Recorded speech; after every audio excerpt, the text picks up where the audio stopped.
Good evening and welcome to the Tuesday Tea Time for St Andrews Golf Magazine. This evening I'm joined by Elizabeth Bethel of Pro Golf Now, and hopefully later in the show we'll be joined by Les Bailey, also of Pro Golf Now. Apologies for no Tuesday Tea Time for the last few weeks. Problems with venue, the main reason for not being on air, but we're back this week and we've got an awful lot to talk about. From Rory McIlroy's amazing couple of weeks in the Open and Bridgestone, to looking at the PGA Championship this week and the various goings-on in the world of golf, including Dustin Johnson and others, Tiger Woods as well. But we're going to start by looking forward, in fact, to 2 years. 2 years today will be the opening ceremony of the Rio 2016 Olympics, which will be a huge moment for golf as golf returns to the Olympic Games. And a few weeks ago we had the International Crown, which is a new event on the LPGA Tour, a new team event. And I think, Elizabeth, it really showed the depth of global women's golf and why you think it was so exciting.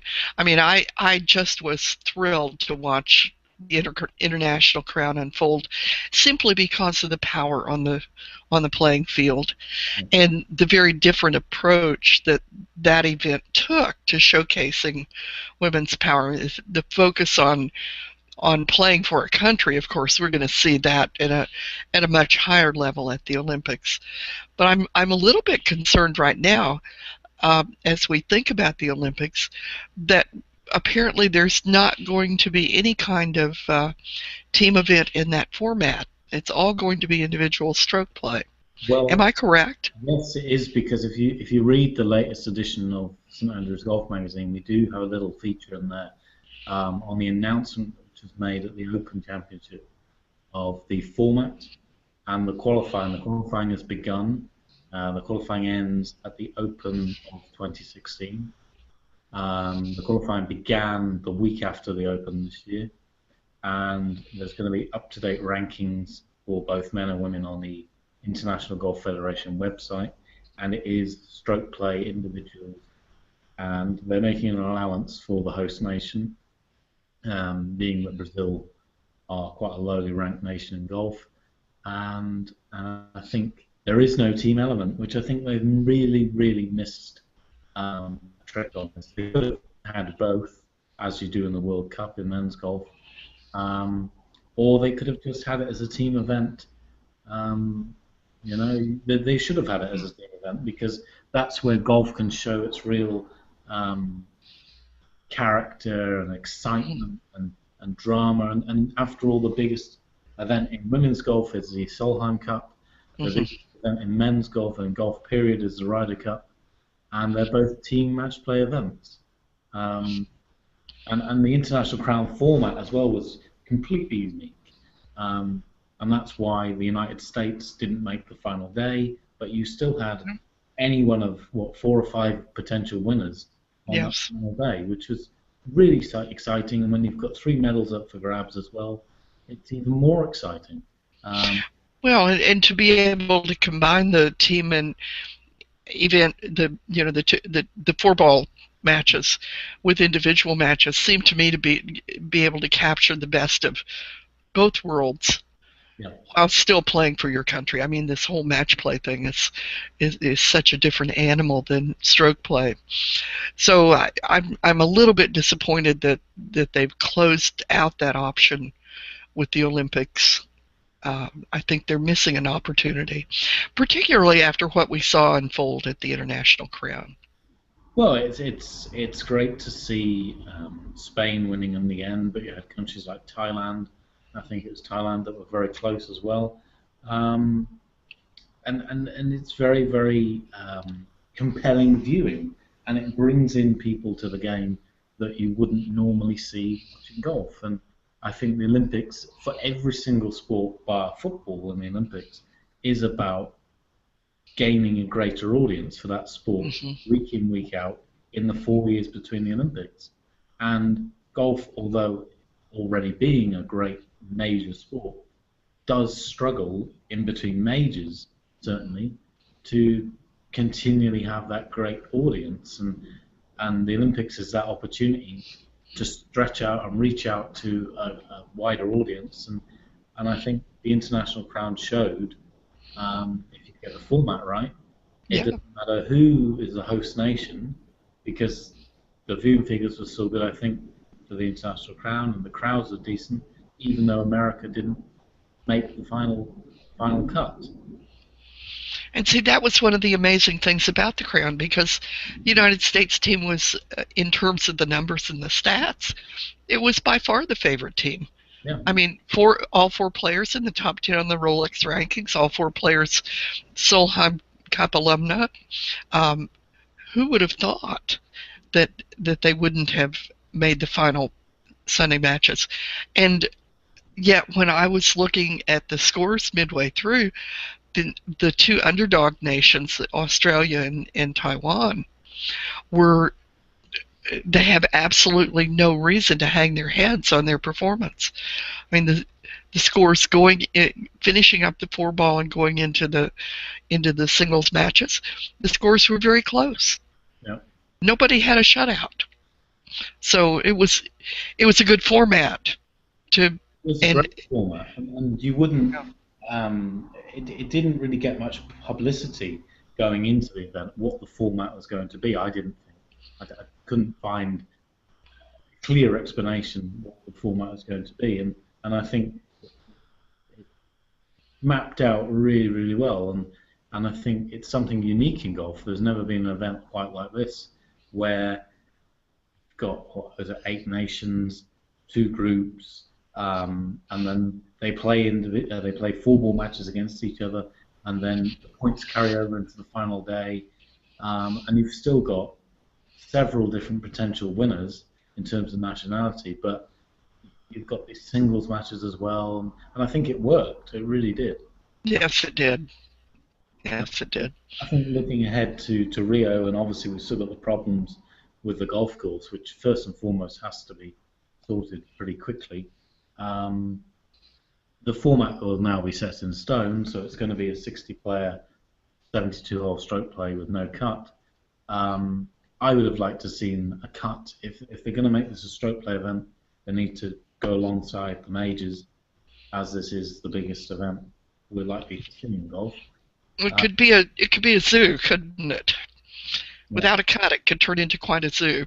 Yeah, and you could actually have a huge disparity between, say, the Brazilian players or another nation that's just cast adrift at the bottom for 4 days, and then the top 10 individuals, the top best players in the world, will be well ahead, and it won't reflect well, really, because it does take a lot more time to develop individual players. You only have to look at the old Dunhill Cup here in St Andrews, where you had this team event, which was individual stroke play head-to-head, and you had Santiago Luna beating Tiger Woods, or I think it was Peru beating Scotland.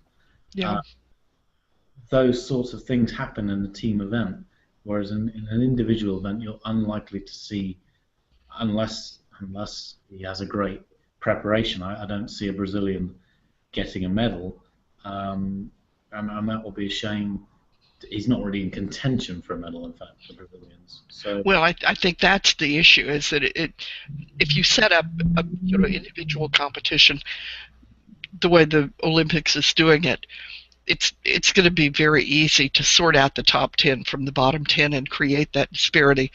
Whereas what we saw unfold with the International Crown was a kind of an evening of the playing field. Yeah. There was a synergy inside the teams that just approached the magical, and the strong became weak and the weak became strong.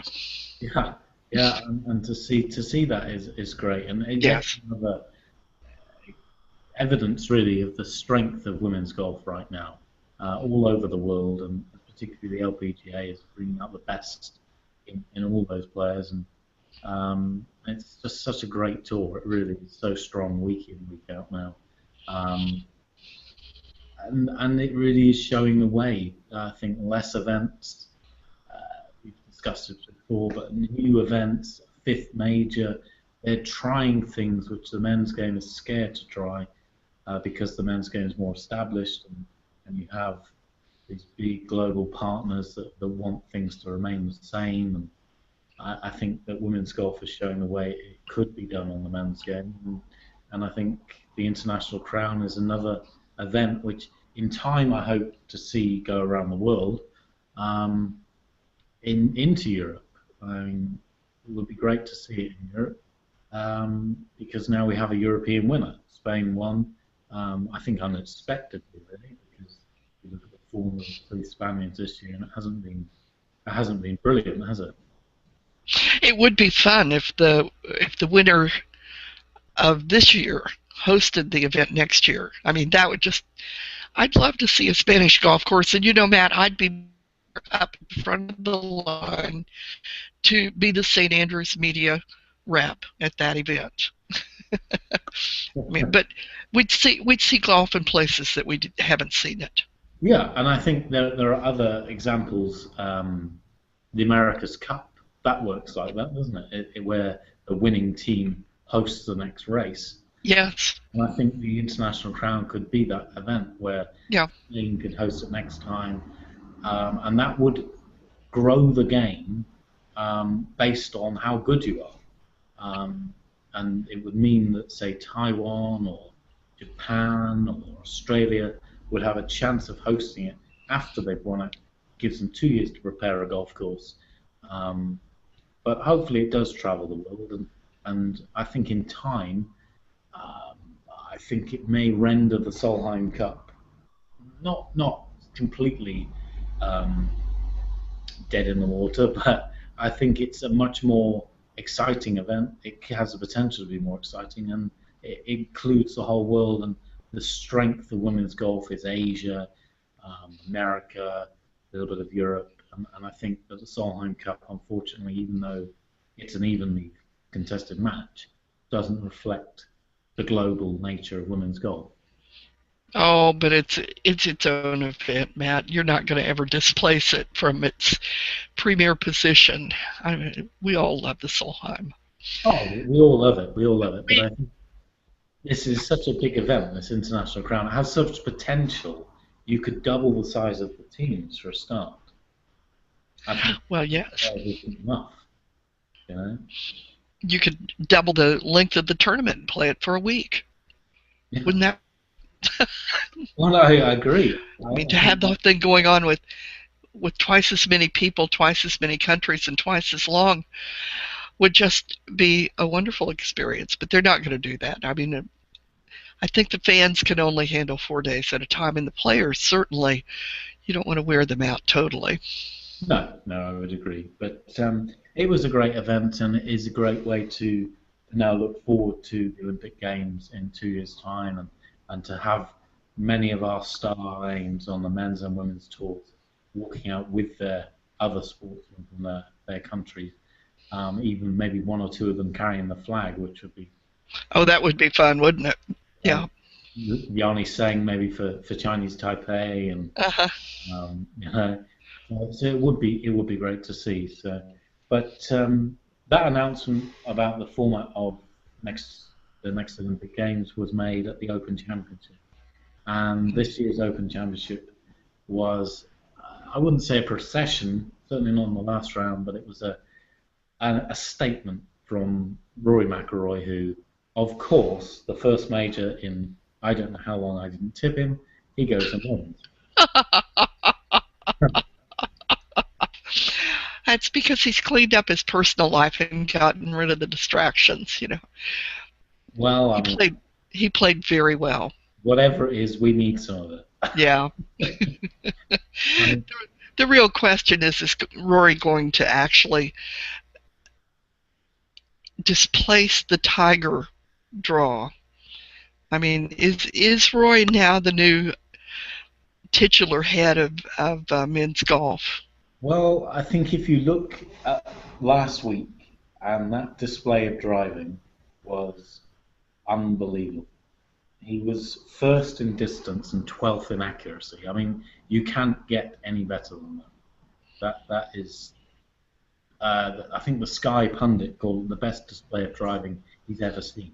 And he's coached Nick Faldo and Bernhard Langer. I think when you can play golf like that, and we know he's been up and down, but I think now we look at his results in the last 12 months almost since the last PGA have been very consistent. Um, he's only missed, I think, one cut maybe, if at all. And okay, he's had the old round where he's not been um, great, and he's fallen apart maybe on a Friday or a Saturday, but in the main he's been in the top 10 every week. And now, I mean, to win last week was even more impressive than the Open in a way because he was coming from behind, and he just took it to Sergio on Sunday. It was birdie, birdie, birdie out of the gate. It was great golf from the start, and the shot he played on the first to recover from the trees, lovely little low shot to set up a birdie, and then coming home when he had a little wobble and Sergio got level again, he just pulled away, and he's showing his talent now on the greatest stage of all, in the World Golf Championships and the majors. His 3 wins this year have been the PGA at Wentworth, which is the biggest event in Europe, the Open Championship, and the Bridgestone, all on pretty hard golf courses, in varying conditions, and he's just taken it on the final day. He really does perform very well. He's always played that way, and the result of the Open, the first 3 rounds were just superb, and then he steps up on the first tee on Sunday and hits a drive, nails it down the middle. It's a pretty impressive. But what I will say is we've been through phases this year where the first part of the year with Bubba Watson, he won LA, the Masters. Then we had Martin Keimer winning Players, US Open. Then we had Justin Rose winning 2 pretty big events. And now we've got Rory winning 2 pretty big events. So I wouldn't rush out and say Rory's going to dominate, because I don't think he's ever going to be that player. I think he could win 1 major, 2 majors a year, which maybe is dominating, I don't know. But I think it would be silly to say, oh, he's just going to go to Valhalla and walk it. He is the favourite. There's no getting away from that now. You don't play golf like that on the 2 courses he's played it on, with big wins like that, and not be the favourite. But I think there are plenty of other players this week that could just take advantage of him being a little tired. I think to win like that takes a lot out of you, and to win twice in such short space of time is also very tiring, I would imagine. Well, it is the nature of golf that we lose more rounds than we win. I mean, that's the nature of the game. Whether we're Matt Hooper and Beth Bethel or Rory McIlroy and Inby Park, Yeah. we don't win all the time. Yeah. It's a funny game. And yet, Rory, I feel like I've kind of watched Rory grow up. I've watched him mature over the last 3 or 4 years, and I was really impressed with his performance last weekend. He looked like a grown-up player, not a kid trying to win. Yeah. You know? I would agree. I think to do it on Firestone, which is such a hard golf course, Yeah. and to drive it the way he did around that golf course is just pretty remarkable, especially when you have a target to shoot at as well. Sergio was ahead all week. I don't know how many clear at the halfway stage, and then 3 clear going into the final round. And Rory just made it up in no time at all. And he's showing now that he's capable of winning. And when he gets on the form, we know he can. He is unbeatable. There is nobody in the world of golf right now, even Tiger, which we'll get onto in a moment, if they play their best golf. Oh, poor Tiger. And we will talk about Tiger, because I think that it's been proven beyond all reasonable doubt now that he only came back to satisfy sponsors of his event, his foundation. I have no idea why you would put your body under that sort of strain when you've just had a major operation. You need a long, long time out of the game. to recuperate and recover before even thinking of hitting balls on the range. Yep. He's just not ready, and he puts himself in such strenuous situations because he cannot drive the ball straight anymore. He's trying to hit the ball as far as, for example, Rory. When you look at Rory and Sergio is not a short hitter, and Rory was 40, 50 yards past him. Tiger cannot do that anymore. He's 38. I think John said this a few weeks ago, that he's 38 in a 48-year-old body, and it is proven. Yes. His injuries are taking their toll, and the one injury which you can never really get over is a back injury, and to have an operation of that scale, unfortunately, I think Tiger's days are numbered. Personally, I think that's not too profound to say. I think he's not. This year will be by far his worst year ever. Yeah. When he's played, he's barely made the cut, if at all. He's never contended once. There's been 1 or 2 rounds where he's looked like getting some form, like the start of the Open, but then he drifted away dramatically and just made the cut on the last hole on the Friday. And then last week, never really got going. I think he was 2 off the lead after the first round, but he was never going to maintain it. And then he just couldn't get anything going after that. And I think the back injury is the one, because he's had all these other injuries. He must have taken the toll on his back, and now you just can't compete out there playing like that. I think. No, I felt very sorry for Tiger. I mean, it has to be an emotionally devastating experience to go from the guy who was the king of the green. I mean, and he truly was, yeah, to the guy who's struggling to make the cut. That's a difficult shift. And to try to fight the reality of a body that won't do what you want it to do, yeah, is also hard. So I feel for him right now. I think he's going through a hard time. I think without doubt, and when you saw him leaving the golf course, he did look in an enormous amount of pain. Yeah. But what I would say is, we're on Tuesday of the PGA Championship week, and I don't think he's yet withdrawn. And there must be one player waiting to take his place, and it will be slightly unfair. Surely somebody's saying to him, look, don't tee off and then have to withdraw again, because that's taking away a place from a player that could change their lives, change their careers. And Tiger is definitely, there's no doubt about that, what we saw on Sunday is not just going to heal up in 24 hours. And I think he would do himself a great deal of favours, PR-wise, especially after what happened during that tournament, which I've just sort of remembered actually, when he unforgivably, the TV camera was very close, and yes, it shouldn't have been there. But when he did what he did, that takes away sympathy from me, because that's unacceptable. It's unacceptable in any sport, but let alone a sport where you don't have a crowd that could muffle out the sound. He really should be punished severely for what he did, because it's unacceptable.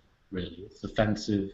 It lets the name of the game down, and it really is awful behaviour from the guy that brought all the young people into the game in the 1990s. Was this poster child that everybody looked up to, and now he's behaving like that. And I know he has problems with life and his injuries, and he's so frustrated and can't do what he wants to do, but there's no excuse for that behaviour. You won't get an argument from me, Matt.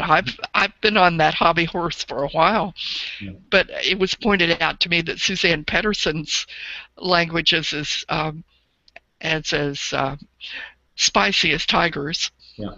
Oh, without doubt. I think it's a major issue in the game, because we're getting more and more events shown. Pretty much every event is shown now somewhere in the world. Yeah. And the TV cameras have got microphones on them. They're very close. The players need to be more responsible.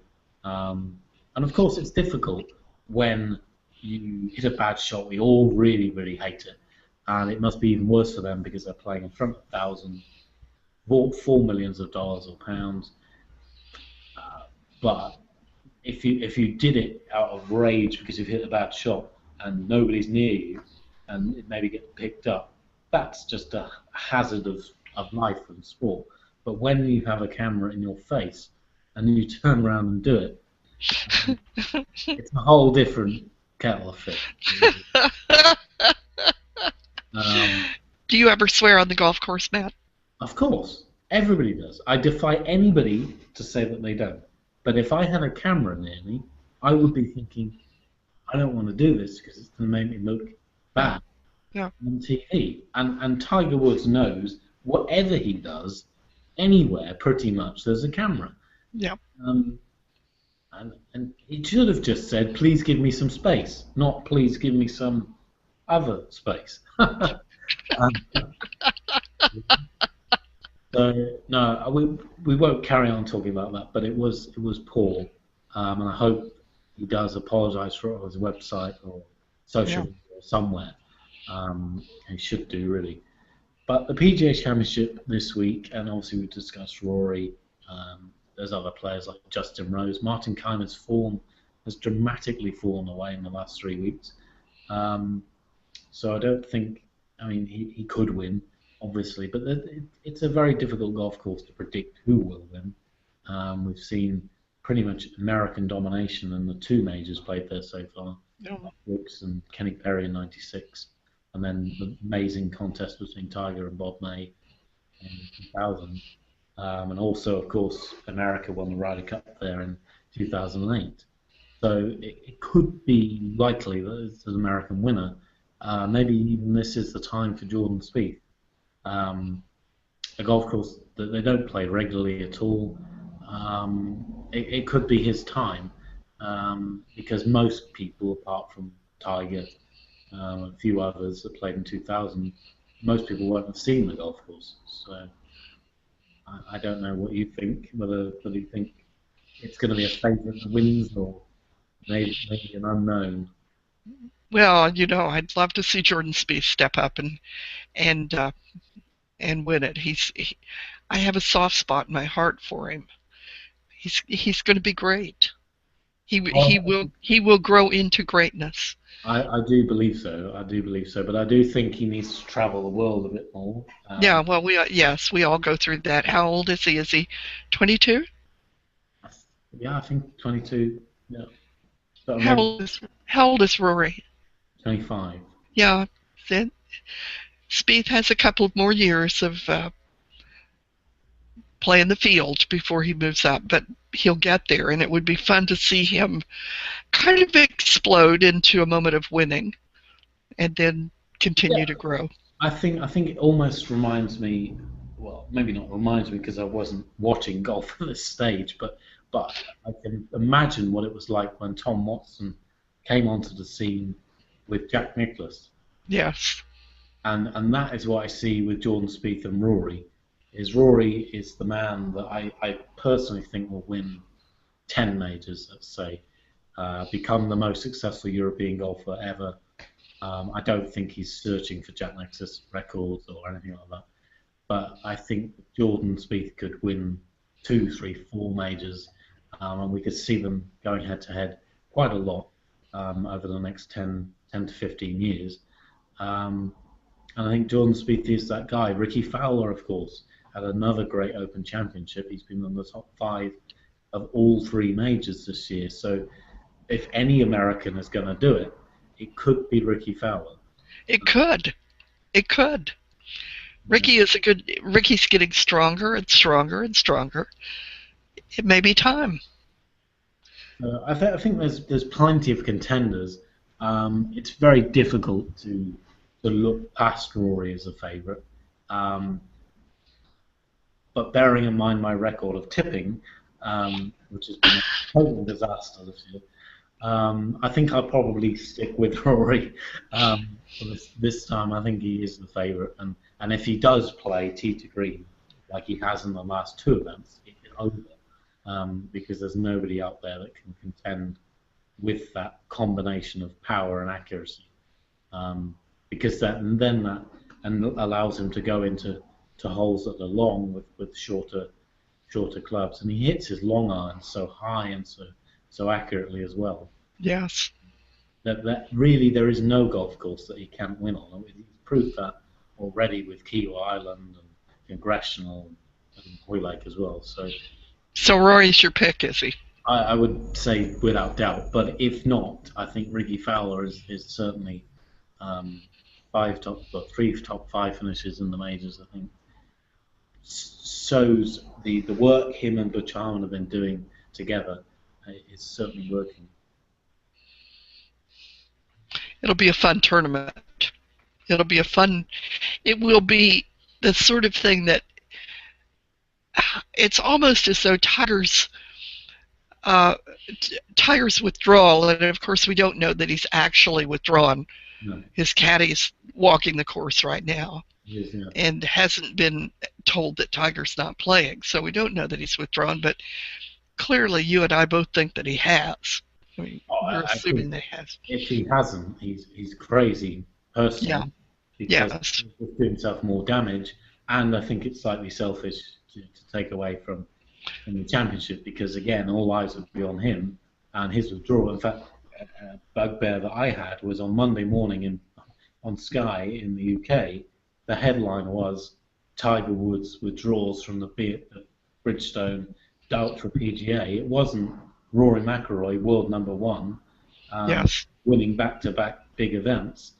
Yes. Which is why I don't think he should play in the PGA. I think it's disrespectful to try and play when you are so badly hurt, and it will take away from whoever is the headline over the first 2 days. Well, yes, I mean I quite agree with that, but the point is that Tiger's withdrawal creates a vacuum. Yeah. And the real question is who's going to come in and fill the vacuum? And you think Rory is? I don't know. I mean, I think Rory is, and I think this week is almost like a ceremonial handing over in many ways, because Yes. where Tiger won his third straight major to match Ben Hogan in 2000, it was when he was at his peak. He will never play better golf than he did in that year, particularly in that summer. And now the next major played at Valhalla is the chance for Rory to win a second straight major and set himself up for the Grand Slam, of course, in April, which he has a chance of already, but it certainly would give him momentum if he were to win at the PGA and take it to Augusta. So it's almost that changing of the guard officially now, I would say. Unfortunately, the Tiger-Rory rivalry never really materialised, and I don't see it materialising now with the directions the two players are going. So I think it is a seminal moment in professional golf this week. So but we'll wait and see, and you never know. He might shut it all and come through and win. So we're at stay tuned, and we'll talk about it next Tuesday. I would say so, yeah. I think. Yes. But I don't think I've got anything else to add apart from our July edition is online, and it's now the most read ever edition of St Andrews Golf Magazine. And it's lovely. I've read it. Good for you. Quite a good job. Our next edition is coming out at the end of August. We'll be reviewing the PGA, the Bridgestone, also the Scottish Amateur, European Amateur, which is in St Andrews this week, starting tomorrow. The US Amateur as well. There's a couple of players from Scotland over there. And we'll also be looking at the pioneering Scots from St Andrews who went over to America over 100 years ago to become club professionals and also help form the PGA of America, as well as other interesting features, including a review of the New Golf Club's monthly medals final, more local content this month, and we also have interviews with two individuals at Glen Eagles, setting the scene for next month's Ryder Cup, which is great. After having worked there 7 years ago, to think that it's next month is absolutely amazing. Will you be there? I will be there either with the magazine if we credentialed, or then for the Thursday to the practice round and the opening ceremony. So Good. it's going to be a great, great week. So, Good. but from myself and from Elizabeth, unfortunately no Les this evening. That's good evening.